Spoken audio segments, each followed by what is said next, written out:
Aquí está con nosotros María Laura Tramezzani, ella es economista. Bienvenida, María Laura, un placer tenerte aquí. Muchas gracias. Sofi Diamante, bienvenida, Sofi. Gracias, Jenny. Nuevamente, compañera de la casa. Bueno, a ver, ayer con Sofi hablábamos justamente del máximo histórico del dólar. Hoy $1.14 abajo, terminó en 42,27 centavos.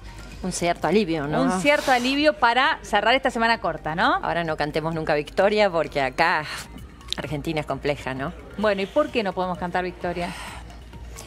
A ver, ¿por qué no podés cantar victoria? Yo te diría básicamente que tenés dos factores, digamos. El primer factor que te produjo el primer movimiento hacia esto estuvo basado en las circunstancias externas. Es decir, todos los mercados emergentes sufrieron devaluaciones de su moneda.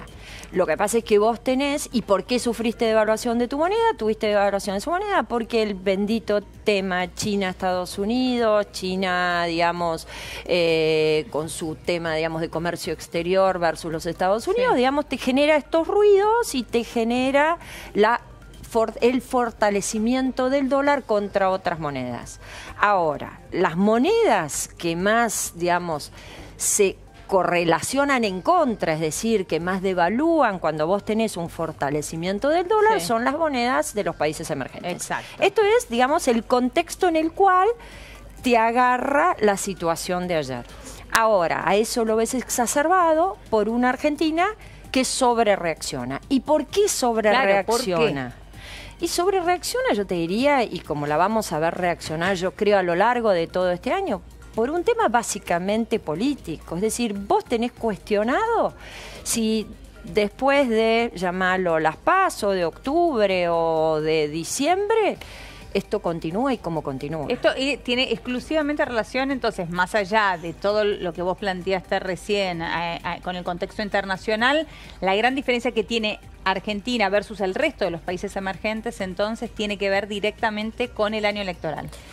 Es muy fuerte el año electoral, tiene que ver con un año electoral donde tenés una economía muy sensible, claro, muy atadita con alambre, porque si vos tuvieras una economía súper fortalecida, estuvieras con crecimiento, con índices de inflación muy bajos, con, digamos, con una competitividad externa muy buena, bueno, esto no te estaría dando. Lo que pasa es que cuando vos tenés una situación de debilidad y encima de esa situación de debilidad se te pone en tela de juicio si la forma de conducir esa situación de debilidad va a ser la misma o se va a cambiar todo 180 grados, bueno, entonces ahí sí tenés una población que está muy acostumbrada a ver este tipo de cosas y que reacciona con, claro, digamos, quitándote la confianza, básicamente. Ahora, ¿esta sobrereacción vale para la suba como para la baja? Porque ayer hablamos de un máximo histórico, hoy hablamos de $1.14 por debajo de eso.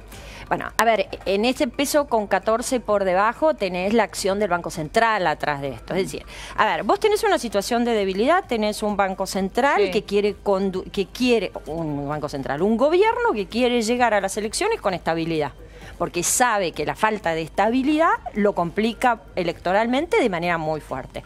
¿Cómo hacer para llegar con estabilidad? Tenés que tratar de controlar el movimiento tan brusco de tipo de cambio. Para controlar lo que haces, básicamente, chupás pesos de la plaza. Claro. Es decir, toda aquella dinero líquido que está dando vuelta y que quiere ir a comprar, lo sacás. ¿Y cómo lo sacás?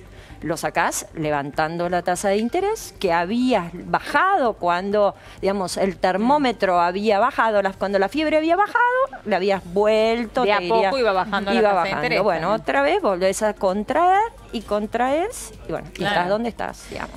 Yo te pregunto, bueno, sí, ayer el gobierno dijo que no le preocupaba el dólar, lo dijo el ministro de Producción y Trabajo, Dante Sica, y sin embargo hoy a la mañana, muy temprano en la mañana, por un lado, el Ministerio de Hacienda empezó a difundir cuántos dólares entrarían con la cosecha, dijo 22.500 millones de dólares, y por otro lado el Banco Central dijo que iba a la subasta del ELIX, que hace diariamente todos los días, la iba a dividir en dos, una a las 11 de la mañana y una a las 2 de la tarde.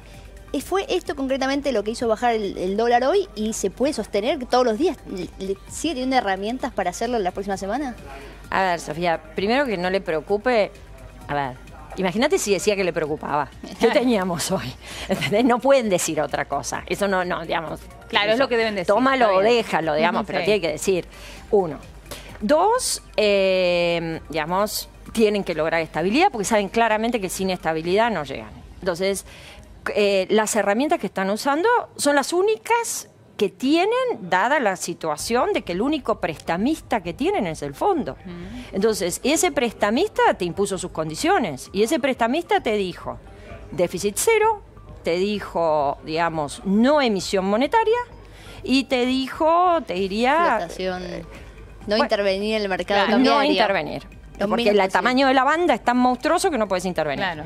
Entonces, a ver, no tenés muchas herramientas. Y además tenés un prestamista, es el único que te presta plata hoy. Entonces claro, tenés el único, tal estás cual. atado de pies y manos a cumplir con las normas, porque sabes otra vez, no le llevas el apunte, este prestamista que te va a entrar la semana que viene con una cantidad importantísima de miles de millones. La semana que viene entran 10.500 millones. Exactamente. 10.500 millones del fondo. Del fondo. Sí.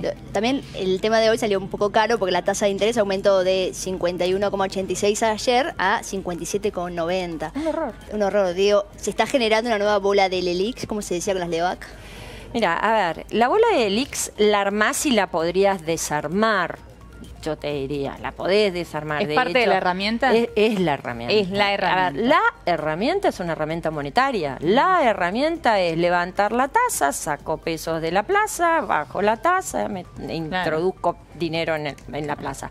El costo de esta bola del ELIX, yo te diría, es una contracción en el nivel de actividad continuo, porque a ver, cuando vos llevas las tasas a niveles tan alto, lo que estás haciendo es que quien necesite hacer cualquier cosa, digamos, porque necesite dinero, lo último que hace es ir a un banco a pedir plata prestada y lo primero que hace es véndome los dólares que tengo acobachados. Claro. Entonces desacobacho dólares si querés y al desacobachar dólares, bueno, ayuda a bajar el tipo de cambio. Pero entonces, si el gobierno que espera la reactivación de la economía en el primer trimestre, ¿esto podría atrasarlo? Y si vos lo alargás, esto sí, vos podés tener gestiones de 1 o 2 días que no te conformen, es decir, que no te cambien las decisiones económicas. Claro. Vos lo que tenés es que, digamos, más o menos empezás a ver que enero, febrero ya había una tendencia números, de baja, ¿no? De la tasa. Exacto. Que estábamos viendo de a poquito. Y algunos también pequeños síntomas de que ya habías llegado al piso de la recesión. Y de ahí era para arriba. Y de acá es para Sí, arriba. los datos del INDEC de la industria y construcción, por ejemplo, un pequeño indicio, pero... Bueno, el indicio se va a ver sostenido o no en función de cuán permanente o no sea esta acción del Banco Central de hoy, digamos, de sostener y contraer la base monetaria, digamos, al final. Ahora, esta tasa, como decía Sofi, también es difícil de sostener, ¿no? No es conveniente sostenerla. No es conveniente. Es como la manta corta. Te ayuda es que en no un punto, pero en otro punto no ayuda para nada. A ver, y lo que vos tenés en Argentina, que yo no me canso de decirlo, es, a ver, es tan difícil manejar una economía, ¿viste? Todo el mundo habla de la economía bimonetaria. Sí. ¿Pero qué quiere decir al final del día esa economía bimonetaria? Quiere decir que yo ahorro en una moneda y gasto en otra. Sí. Entonces, ahorro en dólares, gasto en pesos, ¿no? ¿no? Sí. Y entonces, ¿qué hago yo? Entonces, cuando ahorro en una y en dólares y gasto en pesos, Sí. lo que estoy haciendo es un movimiento de tipo de cambio. Es decir, compro una moneda, vendo otra. Compro una, vendo otra. Para los operadores financieros, la variable más difícil de manejar, pero la más difícil, entre los bonos, las acciones, las monedas, la variable más difícil son las monedas. La más difícil. Los argentinos somos especialistas en ese manejo de moneda. Claro. Compramos, vendemos, por la historia, compramos, vendemos. Lamentablemente la historia nos hizo especialistas. Exactamente. Sí. Vos imaginate una entidad de control que trate de ver cómo hacer para que esas dos variables se le mueven todo el día. Todo el día. Entonces, claramente es muy difícil. Ahora, más allá de muy difícil, lo que vos sabés es que hay ciertos patrones de comportamiento. Es decir, se pierde confianza, todo se mueve al dólar. Claro. Se gana confianza, la tasa de interés en pesos es atractiva, vuelvo a los pesos, mantengo, digamos, la famosa historia de las LEVACs fue esa, es decir, había confianza, invierto en pesos, me quedo en pesos. Bueno, esto hoy va de un lado para el otro, de un lado para otro. Ahora, María Laura, hoy estamos viendo, ayer vimos la foto de ayer, hoy vemos la foto de hoy. ¿Qué va a pasar con la película de la semana que viene? Bueno, si fuera maga no estaría sentada. ¿Qué tenemos que hoy le he esperar? sacado la paloma. Tenemos que ir viviendo así, de foto en foto. Pensemos en cuál es el objetivo que tiene, digamos, la autoridad monetaria y el gobierno, la estabilidad. Digamos. Claro. Ellos buscan estabilidad no solo por el bien económico del país, no solo por la reactivación, no solo porque es condición necesaria para un montón de cosas. Y la primera condición necesaria para un político, ¿cuál es su condición ahora necesaria? Llegar a las elecciones. Claro. Su objetivo es llegar a las elecciones. Por lo tanto... Y es lograr la reelección. Y lograr la reelección. Claro. Entonces, a ver, van a hacer lo humanamente imposible por mantener esa estabilidad cambiaria. En eso quiero agregar una cosa, que el mes que viene va a haber un aumento de la tarifa de gas. Que el aumento de la tarifa de gas se basa principalmente en el promedio del tipo de cambio de los primeros 15 días de marzo. Es decir, el promedio del precio del dólar del 1 de marzo al 15. Queda toda la semana que viene. El gobierno lo que va a querer hacer es que el dólar se mantenga lo más estable posible, porque si se llega a aumentar el aumento de la tarifa... Para no tener que aumentar más las tarifas. Ellos lo que quieren en el gobierno es que aumente, o sea, no más de 30% las. Pero lo que ya estaba previsto. Pero si el dólar se sigue moviendo, bueno, podría ser 35. Y todo esto tiene que ver porque hablamos de un año electoral. Cuanto mayor es el aumento, menos... Claro, y otro de los grandes frentes aquí es el control de la inflación, ¿no? Claro. Que lamentablemente el número de enero fue malo, se espera que el de febrero también lo sea, pero la intención es que los meses siguientes de a poquito vaya bajando. Es que además, si vos te pones a ver el tipo de cambio, digamos, el precio del dólar es un precio más de la economía. No podés pretender en una economía donde vos tenés 30% de inflación piso para este año, que tipo de cambio se quede chato, porque en realidad lo que tenés es un precio que se retrasa respecto de otro y donde en algún momento hace un ajuste y salta. Entonces, el problema que vos tuviste dentro de estos saltos es que pega golpes de asaltos, no suavemente, por un lado. Y la inflación, digamos, la lucha contra la inflación es una lucha muy ardua en Argentina, donde si vos mirás series históricas, Argentina tiene un piso de un 25% de inflación, como si fuera corazón de la economía argentina. Con esto que estás diciendo, ¿no? Dejemos de lado partidos políticos, ideólogos, tratemos de dejar de lado todo esto. ¿Por qué a la Argentina le cuesta tanto históricamente controlar la inflación? Porque en definitiva gasta más de lo que le ingresa el sector público en última instancia. Es decir, el gasto público es ahí. Al final del día tenés eso. Si vos tuvieras un gasto público, digamos, una situación de déficit cero, como la que pretenden ir poniendo los 70 frenos, viste, que encuentran por todos lados, y es lo que te está exigiendo el fondo, al final convergés a eso sin emisión monetaria. Claro. Es decir, vos no emitís y apretás y cerrás y cerrás y cerrás y cerrás todas las llaves de posible escape de agua por la casa, al final la inflación va a terminar convergiendo. Pero recién decías, tenemos un piso de 25% histórico en la Argentina. Bueno, lo que pasa es que nunca tenés, digamos, una situación de equilibrio fiscal. ¿Cuántos años hace yo? Te digo, ni mire las series, pero ¿equilibrio fiscal en Argentina?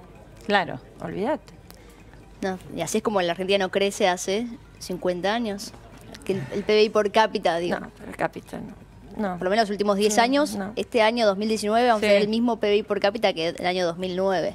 Claro. En 10 años. Y eso que tuvimos la suerte de tener el precio de los commodities bastante altos. Bueno, eso es lo que no tenemos perdón de Dios, te digo. No, porque en esos momentos era el momento Claro, era el momento clave. Con crecimiento. A ver, que es un poco la gran equivocación de este gobierno, porque con crecimiento todos los ajustes son menos dolorosos. Sí.